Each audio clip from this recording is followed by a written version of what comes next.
ஆசியாவிலே போக்குவரத்திற்கு பெரிய தாமதமாக இருக்கக்கூடிய நகரம் அப்படின்றத முதல் இடத்தை கொடுத்துருக்கிறது டம் அப்படின்ற ஒரு நிறுவனம் கள ஆய்வு பண்ணி.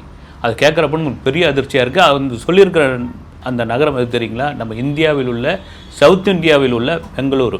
நம்ம சென்னையை, மற்ற ஊரை, டெல்லியை இப்படியா நினச்சிட்டு இருக்கும் பொழுது பெங்களூரை சொல்லியிருக்கு அப்படின்னு. இன்றைக்கி உலகத்தில் பெருநகரங்களில் பெரும் சவாலாக இருக்கக்கூடிய ஒரு விஷயம் இந்த போக்குவரத்து நெரிசல். அதுவும் குறிப்பாக உலகத்திலே அதிக போக்குவரத்து நெரிசல் உள்ள ஒரு நகரம் லண்டன், அதற்கடுத்து டோக்கியோ அப்படின்னு, அதுக்கடுத்து நியூயார்க்.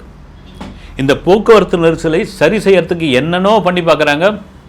அதற்கான காரணம் என்னென்னா, ஒரு நகரத்திற்குள் இடம்பெயர்றதுதான் முக்கியமான காரணம்.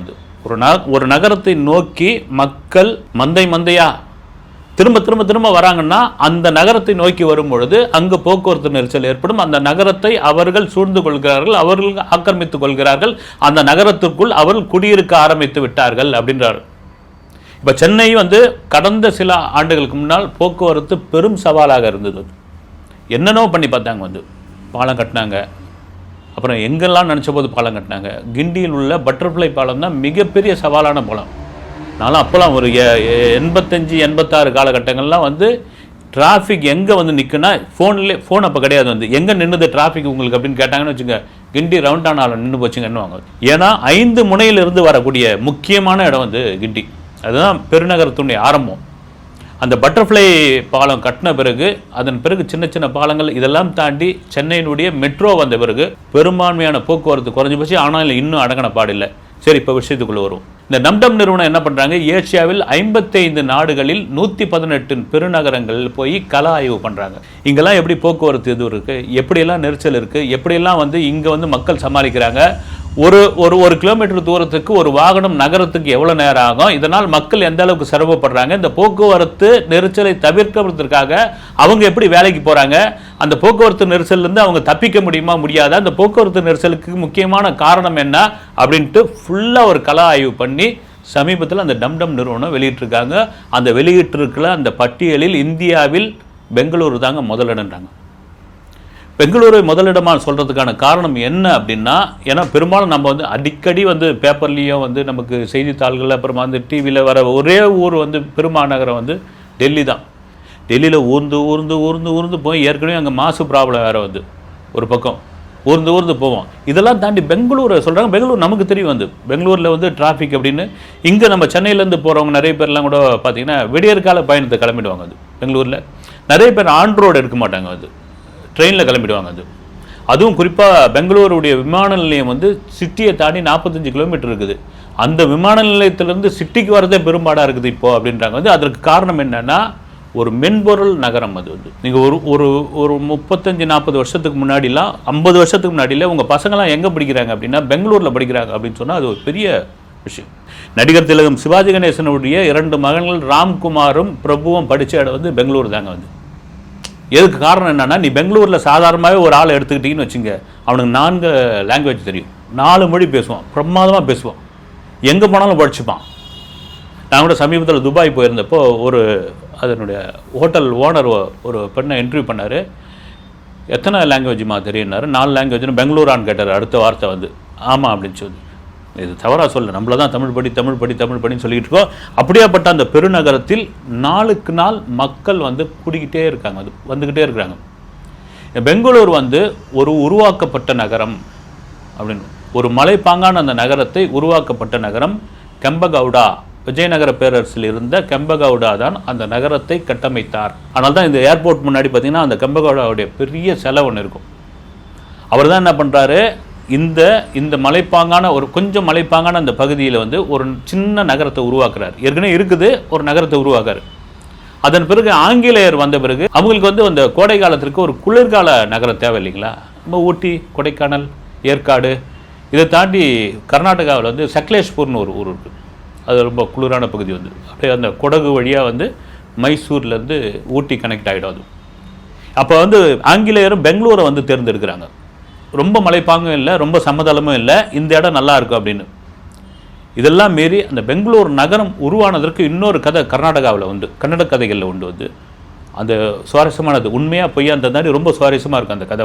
11ஆம் நூற்றாண்டு ஹைச்சாலா அப்படின்ற ஒரு மன்னன் 11ஆம் நூற்றாண்டில் எய்சாலா மன்னன் என்ன பண்ணுறான், காட்டில் வேட்டையாடுறதுக்காக புறப்படுறான். அப்போ மன்னனுக்கெலாம் வேட்டையாடுறது தான் பொழுதுபோக்கு. வேட்டையாடுவதற்காக அவன் போகிறான். பெங்களூர், மைசூர் மாதிரியான பகுதிகள் வந்து பெரும்பான்மை வனப்பகுதிகளாக இருந்த காலகட்டத்தில் அவன் போக ஆரம்பித்து ஒரு கட்டத்தில் வழி தவறி போயிடுது. அவனுக்கு கூட மந்திரி ஒரு பக்கம் போயிடுறான், காவலாளி ஒரு பக்கம் போயிடறான். இவன் மட்டும் குதிரையை போகிறான், பயப்படல. ஆனால் பசி எடுத்துக்கிச்சு இவனுக்கு, என்ன பண்ணுறதுன்னு தெரியல. குதிரை அப்படியே ஒரு வழியாக ஓட்டிக்கிட்டு போகிறான். எந்த வழி வருதோ வரட்டும் அப்படின்னு போகிறான். ஒரு பக்கம் காவலாளிகள் மந்திரிகள்லாம் ராஜாவை தேடிக்கிட்டு இருக்காங்க. கொஞ்சம் தூரம் தள்ளி வந்தவொடனே தூரத்துலேருந்து ஒரு 4-5 வீடுங்க மட்டும் தெரியுது. கொஞ்சம் மலைப்பாங்க, ஒரு 4-5 சின்ன சின்ன குடிசை வீடுங்க தெரியுது. அப்பாடான்னு இவனுக்கு மனசு இதுவாகிடுது. மக்களை பார்த்துட்டோன்னு வந்துக்கிறவன் ராஜான்னு அந்த மக்களுக்கே தெரியல. ஏன்னா அவ்வளோ ஒரு பின்தங்கிய பகுதியில் அவங்க இருக்காங்க, யாருமே தெரியல. ஒரு வயசான பாட்டி மட்டும் இருக்குது. ஒரு 7-8 குடும்பம் இருக்குதுன்னு வச்சுக்கோங்க. அவங்க ஏதோ ஒரு காட்டு வேலைக்கு போயிட்டாங்க. இந்த பாட்டி மட்டும் இருக்குது. குதிரையில் வந்தவுடனே அது மிரண்டு போது பார்த்துட்டு, ஏதோ சீமக்காரம் வந்திருக்கார் பொழுதுன்னு, வாராசா அப்படின்னு, எனக்கு ஒரே பசி தாங்க முடியல பாட்டிமா, ஏதாவது இருந்தால் சாப்பிட கொடு அப்படின்றார். ஒரு ராஜா கேட்குறாரு பாருங்க. அப்போ என்னது, இந்த பாட்டி கடலை இருக்கு இல்லைங்களா, கடலை பருப்பு, அதை கொட்டி அதை அவிச்சு அந்த ராஜாவுக்கு எடுத்து கொடுக்குது. வேறு எதுவும் இல்லை, அரிசி பருப்புக்கு இது அதெல்லாம் ஒன்றும் கிடையாது. அது கையில் கிடச்சது கடலை இருக்குது, அதை கொட்டி அவிச்சு ஒரு 5 நிமிஷம் பொருள் ராஜாந்து கொடுக்குது. கொடுத்தவுடனே வயிறார சாப்பிட்றான். சாப்பிட்டுட்டு அந்த பாட்டிக்கு வெகுமதி கொடுக்குறான். கொடுத்துட்டு அந்த இடத்துக்கு என்ன பேருன்னு கேட்குறான். இந்த ஒரு 5 குடியிருப்பு இருக்கிறது, இந்த இடத்துக்கு என்னென்னு பேர் கேட்குறான். சொல்ல தெரியல அவளுக்கு என்ன ஊருன்னு சொல்ல தெரியல. மொழி கர்நாடகா தான், சொல்ல தெரியல. அந்த நேரம் அவன் சூட்டுகிற பெயர் என்ன தெரியுங்களா? வெந்த கல் ஊர். தமிழில் என்னென்னா வெந்த கடலை ஊர். இதுதான் பெங்களூரு என்று மறுதளிக்கப்பட்டதாக பேசி மாறிட்டதாக சொல்கிறாங்க. பெங்களூர் அப்படின்னு இருந்ததை இப்போ சமீபத்தில் 2005 பெங்களூரு அப்படின்னு சாகித்ய அகாடமி விருது வாங்கின எழுத்தாளர் ஒருவர் அதை மாற்றிருக்காரு. நம்ம உச்சரிப்பு அதுதான் அப்படின்னு. வெந்த கல் ஊர், வெந்த கடலை ஊர் அப்படின்னு. இந்த வெந்த கடலை தந்ததுனால அந்த ஊருக்கு அப்படி எல்லாரும் அந்த பெங்களூரை நோக்கி வரதுனால எல்லாருக்கும் பெரிய ஆச்சரியம். அந்த டம்டம் நிறுவனம் வெளியிட்டது முக்கியமாக ஜப்பான் ஒரு முறைக்கு 2 முறை ஆய்வு பண்ணுங்க, ஏன்னா அந்த ஊர் தான் நான் கரெக்டாக சொல்லுங்கள் இந்தியாவில் அப்படின்னு அவங்க கேட்கறதுக்கு காரணம் என்னென்னா, இன்றைக்கும் டோக்கியோவில் அந்த போக்குவரத்து நெரிசலை அவர்களால் சரி செய்ய முடியவில்லை. நீங்கள் டோக்கியோவில் ஜப்பானியர்கள் அதிக மெட்ரோ தான் யூஸ் பண்ணுவாங்க. அப்படி இருந்தோம் அதிக போக்குவரத்து நெரிசல் ஆசியாவிலே அதிகமான இடம் டோக்கியோ தான். அதுக்கடுத்து ஹாங்காங். அப்போ என்ன சொல்கிறான் ஜப்பான் நிறுவனம், அந்த டம்டம் நிறுவனத்துக்கு எப்போ கரெக்டாக ஆய்வு பண்ணியா, சரியாக இருந்ததா, நாங்களாம் சில பேர் ஜப்பான் பெங்களூர் போயிருக்கிறோம், நாங்களாம் பார்த்துருக்கோம், நீங்கள் சொல்கிற மாதிரி இல்லைன்னு அவன் புள்ளி விவரத்தை வச்சு எடுத்து போய் கொண்டு போய் கொடுத்துட்டான். என்னென்னா 10 கிலோமீட்டர் தூரத்தை பெங்களூரில் உள்ள அந்த வாகனவாசிகள், அங்கே இருக்கிற வாகன ஓட்டுவர்கள் கடக்கிறதுக்கு 45 நிமிஷம் ஆகுது அப்படின்றான். ஏசியாவிலே எந்த ஊர்லேயும் கிடையாது, இங்கே தான் வெறும் 10 கிலோமீட்டர் தூரத்தை அவங்க கடக்கிறதுக்கு நல்ல டிராஃபிக் டைமில் 45 நிமிஷம். சரி, 2வது ஊர் எது அப்படின்னா அதுவும் இந்தியாவில் தான் இருக்குது. அந்த ஊர் பேர் கேட்ட உடனே அவங்களுக்கு ஆச்சரியமாயிடுது. இந்தியாவில் இருப்ப ஆச்சரியம், எனக்கே ஆச்சரியமாக இருந்தது. அந்த ஊர் பூனே. என்னங்க பூனே இல்லைன்னா, பூனே மிக சமீப காலமாக மிகப்பெரிய தொழில் நிறுவனமாக, தொழில் நகரமாக மாறிக்கொண்டிருக்கிறது. அங்கே எப்படி பெங்களூரு நோக்கி எப்படிலாம் வராங்க, இங்கே நீங்கள் தமிழ்நாட்டிலேருந்து வராங்க, ஆந்திராவிலேருந்து வராங்க, கேரளாவிலேருந்து வராங்க, பெங்களூரை நோக்கி வட இந்தியாவில் வராங்களா, அதே போல் மகாராஷ்டிராவில் மட்டும் இல்லாமல் மத்திய பிரதேஷ், உத்தரப்பிரதேசலாம் பூனாவை நோக்கி எல்லாரும் வந்துகிட்டு இருக்காங்க. அதற்கு காரணம் என்னென்னா, பூனாவில் தொழில்துறை தொடங்குவதற்கு, தொழில் வளம் பெருகுவதற்காக அந்த மராட்டிய கவர்மெண்ட்டு அவ்வளோ சலுகைகள் கொடுக்குறாங்க. இப்போ நம்ம ஏன் டிராஃபிக் இவ்வளோ தூரம் ஆகுது அப்படின்னு காரணம் என்னென்னா, அந்த இடம் பெயர்தலால். ஒரு நகரத்தை விட்டு ஒரு மக்கள் அந்த காலகட்டத்தில் பிழைக்க பஞ்சம் பிழைக்க போவாங்க அப்படின்னு வாங்குது. குழந்தை, குட்டி, ஆடு, மாடு எல்லாத்தையும் மேய்ச்சின்னு போவாங்க, வாத்தெல்லாம் ஓட்டின்னு போவாங்க. அப்படி ஓட்டி போகும்போது என்ன பண்ணோம், அந்த ஊரில் இருக்கிற தலையாரி நிறுத்திடுவான். ஏன்னா இங்கேயே இடம் பத்தலை, நீங்கள் பாட்டுன்னு வந்துட்டிங்கன்னா என்ன ஆகிறது. அப்போ ஊருக்கு வெளியே இந்த பனங்காடு இருக்குது பாரு, இங்கே இந்த மாதிரி கொல்லமோடு இருக்குது பாருங்கள், இங்கெல்லாம் நீங்கள் குடிசை போட்டுன்னு இருங்க, ஊர் உள்ள வராதிங்க. என்ன காரணம்னா, அந்த மக்களுக்கு தகுந்த மாதிரி குளம் வெட்டியிருப்பான், அந்த மக்களுக்கு தகுந்த மாதிரியான ஒரு உணவு தயாரிப்பு இருக்கும், அந்த மக்களுக்கு தகுந்த மாதிரி ஒரு வாழ்க்கை இருக்கும். அவங்களுக்கு போக மீதி இருக்குது, அந்த நெருக்கடி இல்லாமல் இருக்குது அப்படின்னா நீங்கள் உள்ளே வாங்கன்னு வாங்க. இப்படி தான் சில நாடோடிகள்லாம் அதுதான் போய்கிட்டே இருப்பாங்க. அவங்க அந்த ஊருக்குள்ளே போக மாட்டாங்க, ஊருக்கு வெளியே தான் நிற்பாங்க.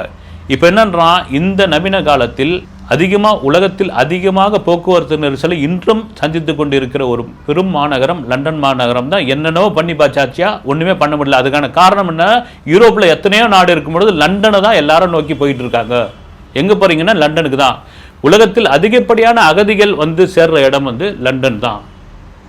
அதனால்தான் அங்கே அதிகப்படியான போக்குவரத்து நெரிசல். சரி, டோக்கியோ அதுக்கு அடுத்து இருக்க காரணம் என்னன்னா அது தொழில் நகரம். நீங்கள் பாருங்கள், எங்கே மக்கள் அதிகமாக போகிறாங்க, எங்கே தொழில் நகரம் அதிகமாக இருக்கிறதோ, தொழிற்சாலைகள் அதிகமாக இருக்கிறதோ அங்கு போக்குவரத்து நெரிசல். இந்த 3வது இடம் பூனே அப்படின்னு சொல்லும்போது 4-5 இடங்களை தைவான் இடம் பிடிச்சிக்குது. 6வது இடத்தை இந்தோனேஷியாவுடைய ஜகார்த்தா. இதுக்கு அடுத்து தான் வந்து ஜப்பான் வரும்போது ஜப்பானுக்கு இப்போ நிம்மதியாகுது வந்து என்னன்னு. ஏன்னா ரொம்ப காலமாக நம்ம பேர் தானே அடிபட்டு இருந்துன்னு. ஏஷியாவில் மொத்தம் 55 நாடுகளில் 118 பெருநகரங்கள் எடுத்த ஆய்வில் பெங்களூர் இது மாதிரியான நிலைமைக்கு இருக்குன்னா பெங்களூரை விரிவாக்கம் செய்ய முடியுமா அப்படின்னா அது ஒரு பெரிய கஷ்டம் அப்படின்றாங்க. என்ன காரணம்? மலை சார்ந்த பகுதியுமான ஊர் அது. ஏற்கனவே அந்த ஊரில் வந்து ஒரு ஆய்வு பண்ணியிருக்காங்க. முன்ன மாதிரியான குளிர் இல்லை, கம்மியாகி போச்சு. ஏன்னா சில்னஸ் எப்பவுமே இருக்கும் அந்த ஊரில். ஏன் காரணம்னா ஜன நெருக்கடியை தாண்டி பெரிய பெரிய பிரம்மாண்ட கட்டடங்கள் வந்த பிறகு அந்த குளிர்காற்றை அந்த கட்டடங்கள் தடுத்து விடுகிறது அப்படின்ற ஒரு விஷயம். இப்போ பெங்களூரை என்ன பண்ணியிருக்காங்கன்னா பெங்களூர் 1-2 பேஸ் 1 பேஸ் 2 அப்படின்னு புறநகர் பகுதியை தள்ளி கொண்டு போய் உருவாக்கலாமா அப்படின்னு யோசனை பண்ணிக்கிட்டாங்க. இதை தாண்டி பெங்களூருக்கு மிக அருகில் உள்ள ஒசூர் மிகப்பெரிய அளவில், தமிழ்நாட்டை சேர்ந்த ஒசூர் மிகப்பெரிய அளவில் வளர்ச்சி அடைந்து வருகிறது. அங்கே ஒரு ஏர்போர்ட் கொண்டு வர போகிறாங்க. இதையெல்லாம் மீறி நாளுக்கு நாள் ஒவ்வொரு நகரமும் பெருநகரம் எப்படி போக்குவரத்து நெரிசலை சந்திக்க போகிறதோ அதே போல் டவுனு, பஞ்சாயத்து, கிராமமும் ஒரு கட்டத்தில் போக்குவரத்து நெரிசலை சந்திக்க தான் ஆக வேண்டும். அடுத்த வீடியோவில் சந்திக்கிறேன். நன்றி.